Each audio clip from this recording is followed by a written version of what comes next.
na dil tu te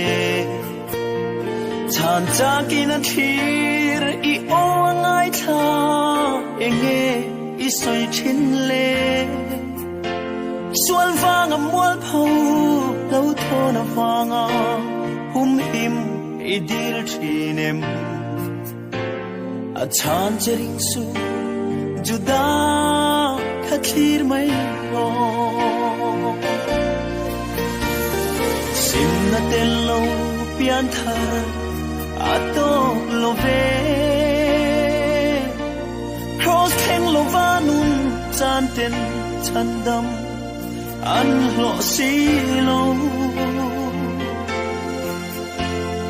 sual halo mual phau la mai ring tu chu pi boralin an la do re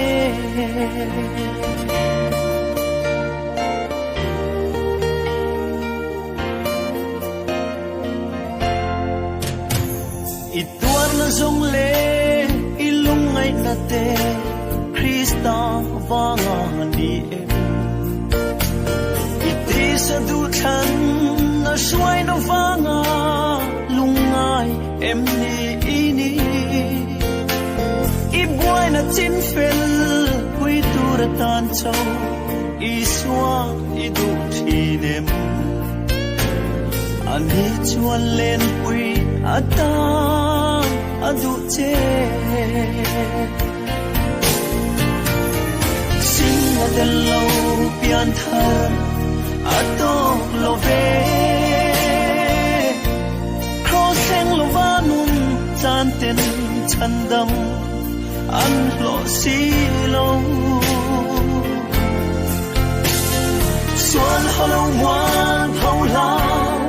mai ring tu chu di boralin an la do le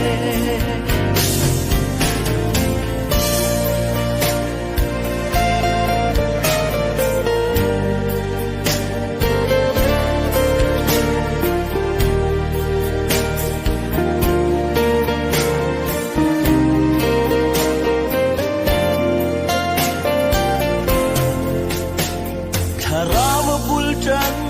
isa azog lalrong ibon le ikal thui zela ithil ti mangin thandam I in tuma isiat na thiam na zong te ma chwanin lal thu